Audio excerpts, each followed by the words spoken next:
10ನೇ ವಾರ ಸ್ಪರ್ಧಿಗಳೆಲ್ಲ ಶಾಲಾ ಮಕ್ಕಳಾಗಿ ಟೀಚರ್ ಆಗಿ ಬದಲಾಗಿದ್ರು. ಈ ನಡುವೆ ಸಣ್ಣ ಪುಟ್ಟ ಭಿನ್ನಾಭಿಪ್ರಾಯಗಳು ಟಾಸ್ಕ್ ಸಂದರ್ಭದಲ್ಲಿ ನಡೆದಿತ್ತು. ಅದಾದ ಬಳಿಕ ಮನೆಯ ಕೆಲವೊಂದು ವಿಚಾರಗಳಲ್ಲೂ ಕೂಡ ಸ್ಪರ್ಧಿಗಳ ಮಧ್ಯೆ ಮಾತಿನ ಚಕಮಕಿಯೂ ನಡೆದಿದೆ. ಟಾಸ್ಕ್ ಎಲ್ಲ ಮುಗಿದ ಬಳಿಕ ಸ್ಪರ್ಧಿಗಳು ತಮ್ಮ ತಮ್ಮ ಕೆಲಸದಲ್ಲಿ ತೊಡಗಿಸಿಕೊಂಡಿದ್ದಾರೆ. ಈ ಮಧ್ಯೆ ಪ್ರತಾಪ್ ಏನೋ ಎಡವಟ್ಟು ಮಾಡಿಕೊಂಡಂತೆ ಕಾಣಿಸ್ತಾ ಇದೆ. ಪ್ರತಾಪ್ ಜೊತೆ ಉಳಿದ ಕೆಲ ಸ್ಪರ್ಧಿಗಳು ಕೂಡ ಸೇರಿಕೊಂಡಂತೆ ಇದೆ. ಆದ್ರೆ ಪ್ರತಾಪ್ ವಿರುದ್ಧ ವಿನಯ್ ಹಾಗೂ ನಮ್ರತಾ ತಿರುಗಿ ಬಿದ್ದಿದ್ದಾರೆ. ರಾಗಿ ಹಿಟ್ಟನ್ನ ನೋಡಿ ಪ್ರತಾಪ್ಗೆ ಯಾಕೋ ಮುದ್ದೆ ತಿನ್ನುವ ಮನಸ್ಸಾಗಿದೆ. ಯಾರಿಗೆಲ್ಲ ಮುದ್ದೆ ಬೇಕು ಅಂತ ಮನೆಯ ಸದಸ್ಯರನ್ನ ಒಂದ್ಬಾರಿ ಕೇಳ್ತಾರೆ. ಆಗ ಕಾರ್ತಿಕ್ ತಿಂತೀನಿ ಕಣೋ ಮಾಡೋ ಅಂತ ಪ್ರೋತ್ಸಾಹ ಕೊಟ್ಟಿದ್ದಾರೆ. ಇದ್ರ ಜೊತೆಗೆ ತುಕಾಲಿ ಸಂತೋಷ್ ಅವರು ಕೂಡ ಮಾಡೋದ್ ಮಾಡ್ತಿದ್ದೀಯಾ, ಸ್ವಲ್ಪ ದಪ್ಪ ಮಾಡು ಅಂತ ಹೇಳ್ತಾರೆ. ಪ್ರತಾಪ್ ಅವರು ಈ ಉತ್ಸಾಹದಿಂದಲೇ ಎಲ್ರಿಗೂ ಕೂಡ ಮುದ್ದೆ ಮಾಡಿ ಬಡಿಸಿದ್ದಾರೆ. ಎಲ್ರೂ ಕೂಡ ಖುಷಿಯಿಂದ ತಿಂದಿದ್ದಾರೆ ಕೂಡ. ಆದ್ರೆ ಇದಾದ ಮೇಲೆ ನಡೆದಿರೋದೇ ಎಡವಟ್ಟು. ಸಿರಿ ಅವರು ಹಾಲನ್ನ ಬಿಸಿ ಮಾಡೋದಕ್ಕಂತ ಗ್ಯಾಸ್ ಅನ್ನ ಆನ್ ಮಾಡ್ತಾರೆ. ಆದ್ರೆ ಗ್ಯಾಸ್ ಆನ್ ಆಗಿಲ್ಲ. ಆಗ ಮನೆಯ ಸದಸ್ಯರನ್ನೆಲ್ಲ ಕರೆದು ಗ್ಯಾಸ್ ಆನ್ ಆಗ್ತಿಲ್ಲ ಅಂತೆಲ್ಲ ಹೇಳಿದ್ದಾರೆ. ಈ ನಡುವೆ ಮುದ್ದೆ ಮಾಡಿದ್ರಿಂದಲೇ ಗ್ಯಾಸ್ ಖಾಲಿಯಾಗಿರ್ಬೋದು ಅಂತ ಅವರವರ ನಡುವೆ ಮಾತಿನ ಚಕಾಮಕಿ ನಡೆಯುತ್ತೆ. ಆಗ ಪ್ರತಾಪ್ ಮಾಡಿರುವ ಜವಾಬ್ದಾರಿಯನ್ನ ನಾನು ಹೊತ್ಕೋತೀನಿ ಅಂತ ಹೇಳ್ತಾರೆ. ಆಗ ನಮ್ರತಾ ಮನೆಗೆ ಶಿಕ್ಷೆ ಆದ್ರೆ ನೀನೇನ್ ಮಾಡ್ತೀಯ ಅಂತ ಕೇಳಿದ್ದಾರೆ. ಆಗ ಪ್ರತಾಪ್ ಅವರು ಕ್ಯಾಮ್ರಾ ಮುಂದೆ ಹೋಗಿ ಬಿಗ್ ಬಾಸ್ ದಯವಿಟ್ಟು ಕೊಟ್ಬಿಡಿ ಬಿಗ್ ಬಾಸ್ ಅಂತ ಮನವಿ ಮಾಡ್ಕೊಂಡಿದ್ದಾರೆ. ಈ ಕಡೆ ವಿನಯ್ ಕೋಪದಿಂದ ಈಗ ಊಟ ಬರ್ಬೇಕು ಅಷ್ಟೇ, ರಾತ್ರಿ ಊಟ ಆಗಿಲ್ಲ ಅಂದ್ರೆ ದೇವ್ರಾಣಿ ನಾನು ಸುಮ್ಮನೆ ಇರಲ್ಲ ಅಂತ ಆವಾಜ್ ಬೇರೆ ಹಾಕಿದ್ದಾರೆ. ಹಾಗಾದ್ರೆ ಅಸಲಿಯಾಗಿ ಮನೆಯೊಳಗೆ ನಡೆದಿದ್ದೇನು?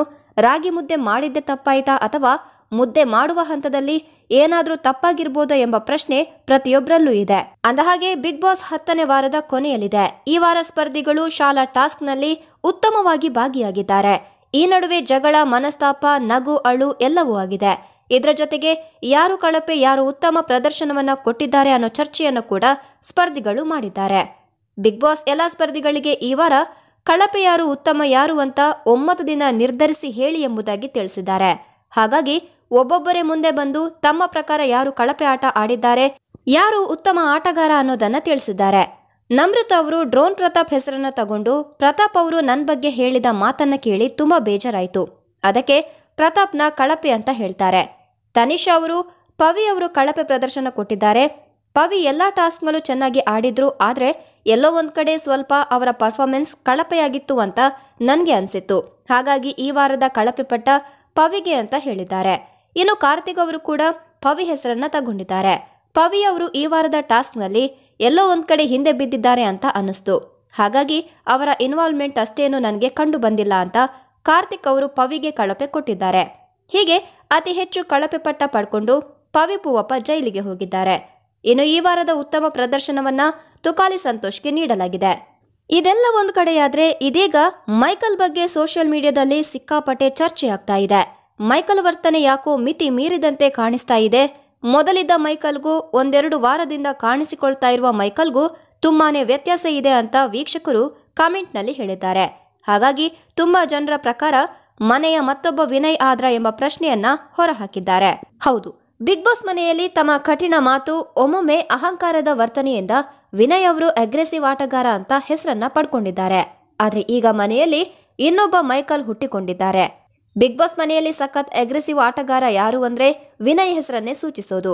ನಮ್ರತಾ ಅವರನ್ನ ಹೊರತುಪಡಿಸಿದ್ರೆ ಮನೆಯ ಎಲ್ಲಾ ಸದಸ್ಯರು ಕೂಡ ವಿನಯ್ ಅವರ ಕೋಪಕ್ಕೆ ಒಂದಲ್ಲ ಒಂದು ಬಾರಿ ಒಳಗಾಗಿದ್ದಾರೆ.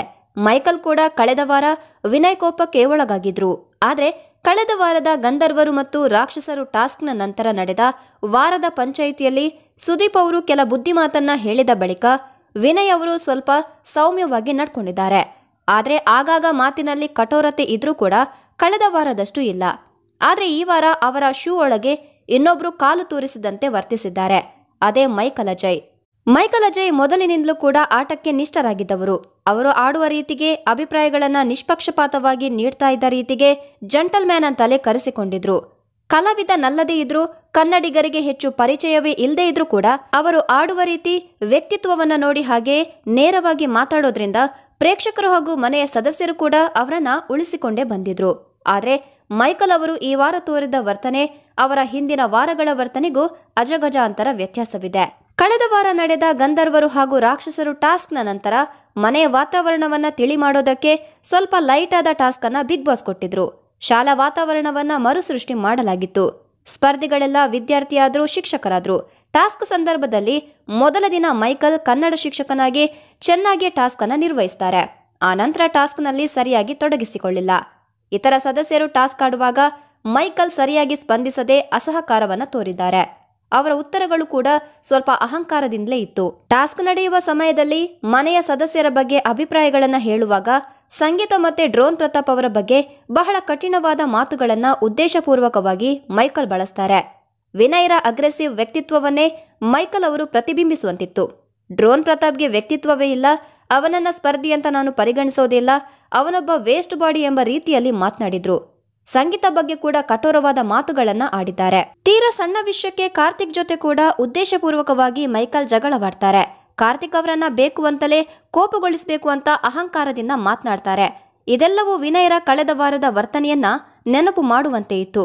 ಕೊನೆಯಲ್ಲಿ ಟಾಸ್ಕ್ ಬಗ್ಗೆ ಅಭಿಪ್ರಾಯ ತಿಳಿಸಿ ಯಾರದಾದ್ರೂ ಮನಸ್ಸನ್ನ ನೋಯಿಸಿದ್ರೆ ಕ್ಷಮೆ ಕೇಳುವ ಅವಕಾಶವನ್ನ ಎಲ್ಲಾ ಸ್ಪರ್ಧಿಗಳಿಗೂ ಬಿಗ್ ಬಾಸ್ ಕೊಟ್ಟಾಗ ಮಾತನಾಡಿದ ಮೈಕಲ್ ಅಲ್ಲಿಯೂ ಕೂಡ ಡ್ರೋನ್ ಪ್ರತಾಪ್ ಹಾಗೂ ಸಂಗೀತ ಬಗ್ಗೆ ಕಠಿಣ ಪದಗಳನ್ನ ಬಳಸಿ ಮಾತನಾಡಿದಲ್ಲದೆ ನನ್ನಿಂದ ಯಾರ ಮನಸ್ಸಿಗಾದ್ರೂ ನೋವಾಗಿದ್ರೆ ಆ ಬಗ್ಗೆ ನಾನು ಕೇರ್ ಮಾಡಲ್ಲ. ಹೀಗೆ ಮೈಕಲ್ ಅಹಂಕಾರವನ್ನ ತೋರಿಸ್ತಾರೆ. ಹಾಗಾಗಿ ವೀಕ್ಷಕರು ಇದನ್ನ ನೋಡಿ ಬಹುಶಃ ಈ ವಾರ ಮೈಕಲ್ ಅವರ ಕೊನೆಯ ವಾರವಾದ್ರೂ ಆಶ್ಚರ್ಯ ಇಲ್ಲ ಅಂತ ಹೇಳಿದ್ದಾರೆ. ಇದಕ್ಕಿಂತ ಮುನ್ನ ಕೂಡ ಮೈಕಲ್ ಅವರು ಅಹಂಕಾರದಿಂದ ಮಾತನಾಡಿದ್ರು. ವರ್ತೂರ್ ಸಂತೋಷ್ ಅವರು ಮೇಸ್ಟರ್ ಆಗಿರುವ ತರಗತಿಯಲ್ಲಿ ಒಬ್ಬರನ್ನೊಬ್ಬರು ಎಲಿಮಿನೇಟ್ ಮಾಡುವ ಚಟುವಟಿಕೆ ನಡೆದಿತ್ತು. ಸಂಗೀತ ಮತ್ತು ಪ್ರತಾಪ್ ಇಬ್ರು ಕೂಡ ಮೈಕಲ್ ಅವರನ್ನ ಎಲಿಮಿನೇಟ್ ಮಾಡಬೇಕು ಅಂತ ಹೇಳಿದ್ದಾರೆ. ಮೈಕಲ್ ಸಣ್ಣ ಸಣ್ಣ ವಿಷಯಕ್ಕೂ ನನಗೆ ಚುಚ್ಚಿ ಮಾತಾಡ್ತಾರೆ ಅಂತ ಸಂಗೀತ ಅವರು ಆರೋಪಿಸಿದ್ರು. ಇನ್ನು ನನ್ನ ವಿರುದ್ಧ ಎಲ್ಲರ ಮನಸ್ಸಲ್ಲೂ ತಪ್ಪು ಭಾವನೆ ಮೂಡಿಸ್ತಿದ್ದಾರೆ ಅಂತ ಪ್ರತಾಪ್ ಮೈಕಲ್ ಹೆಸರನ್ನ ಹೇಳ್ತಾರೆ. ಇದಕ್ಕೆ ಪ್ರತಿಕ್ರಿಯಿಸಿರುವ Michael I don't like you ಅಂತ ನೇರವಾಗಿ ಸಂಗೀತಗೆ ಹೇಳಿದ್ದಾರೆ. ಇನ್ನು ಪ್ರತಾಪ್ ಅವರಿಗೆ ಸ್ವಂತ ಪರ್ಸನಾಲಿಟಿ ಇಲ್ಲ, ಸಿಂಪತಿಯಲ್ಲಿದ್ದು ಬದುಕುವವನ ಬಳಿ ಮಾತನಾಡೋದಕ್ಕೆ ನನಗೇನು ಇಲ್ಲ ಅಂತ ಉತ್ತರಿಸಿದ್ರು. ಒಟ್ನಲ್ಲಿ ಮೈಕಲ್ ಅವರ ಈ ವರ್ತನೆ ನೋಡಿದ ವೀಕ್ಷಕರಿಗೆ ಸ್ವಲ್ಪನೂ ಇಷ್ಟವಾಗಿಲ್ಲ. ಈ ಬಗ್ಗೆ ಕಿಚ್ಚ ಸುದೀಪ್ ಅವರು ವಾರದ ಕತೆ ಕಿಚ್ಚನ ಜೊತೆ ಸಂಚಿಕೆಯಲ್ಲಿ ಮೈಕಲ್ಗೆ ಕ್ಲಾಸ್ ತಗೊಳ್ಳೋದು ಪಕ್ಕಾ ಅಂತಾನೆ ಹೇಳ್ಬೋದು. ಯಾಕಂದ್ರೆ ಈ ವಾರ ತುಂಬಾನೇ ಅಹಂಕಾರದಿಂದ ವರ್ತಿಸಿದ್ದಾರೆ. ವಿನಯ್ನ ಪ್ರತಿರೂಪವಾಗಿ ಮೈಕಲ್ ಕಾಣಿಸಿಕೊಂಡಿದ್ದಾರೆ ಅಂತ ತುಂಬಾ ಜನ ಕಮೆಂಟ್ನಲ್ಲಿ ಹೇಳಿದ್ದಾರೆ. ಅಂದಹಾಗೆ ಟಾಸ್ಕ್ನ ಕೊನೆಯಲ್ಲಿ ಬಿಗ್ ಬಾಸ್ ಅವಕಾಶ ಕೊಟ್ಟಿದ್ದ ತಡ ವಿನಯ್ ಮತ್ತೆ ಸಂಗೀತ ಮಾತಿನ ಗುದ್ದಾಟ ನಡೆಸಿದ್ದಾರೆ. ಹೌದು, ಮುಂದೆ ಬಂದ ವಿನಯ್ ಸಂಗೀತ ಬಗ್ಗೆ ಮಾತನಾಡಿದ್ದಾರೆ. ಇಲ್ಲಿ ನಾನು ನನ್ನ ಕ್ಯಾರೆಕ್ಟರ್ ಸರ್ಟಿಫಿಕೇಟ್ ಇಟ್ಕೊಂಡು ತಿರುಗುವುದಕ್ಕೆ ಹೋಗಲ್ಲ. ಅಗ್ರೆಸಿವ್ ಅಂದ್ರೆ ಅಗ್ರೆಸಿವ್, ಆಡುವುದಕ್ಕೆ ಇಷ್ಟ ಇಲ್ಲ ಅಂದ್ರೆ ಸೈಡಿಗೆ ಹೋಗಿ. ಸಂಗೀತ ಅವರಿಗೆ ನಾನ್ ಏನ್ ಮಾಡಿದ್ದೀನಿ ಗೊತ್ತಿಲ್ಲ. ಒಂದು ವಾರ ನನ್ನ ಹೆಸರನ್ನ ಬಿಟ್ಟು ನಿಮ್ಮದೇನೇ ಇದ್ರೂ ತೋರಿಸಿ, ಗೆಟ್ ವೆಲ್ ಸೂನ್ ಅಂತ ವಿನಯ್ ಗೌಡ ಸಂಗೀತಗೆ ಹೇಳಿದ್ದಾರೆ. ವಿನಯ್ ವಿರುದ್ಧ ಸಂಗೀತ ಕೂಡ ಗರಂ ಆಗಿದ್ದಾರೆ. ಸಂಗೀತ ಸರದಿ ಬಂದಾಗ ವಿನಯ್ ಆಡಿರುವ ಮಾತಿಗೆಲ್ಲ ತಿರುಗೇಟನ್ನ ಕೊಟ್ಟಿದ್ದಾರೆ. ಕೆಲವರು ಎಷ್ಟು ದಿನ ಸಂಗೀತ ಅಂತೀರಾ? ನಿಮ್ಮ ಬಗ್ಗೆ ನಾವು ಮಾತನಾಡಿಕೊಳ್ಳೋದಕ್ಕಿಂತ ಹೆಚ್ಚಾಗಿ ನಮ್ಮ ತಂಡದಲ್ಲಿ ನಮ್ಮ ಬಗ್ಗೆ ಮಾತನಾಡಿಕೊಳ್ಳೋದೇ ಹೆಚ್ಚು. ಇದಕ್ಕೋಸ್ಕರ ನೀವು ವೆಯ್ಟ್ ಮಾಡ್ತಾ ಇದ್ರಿ.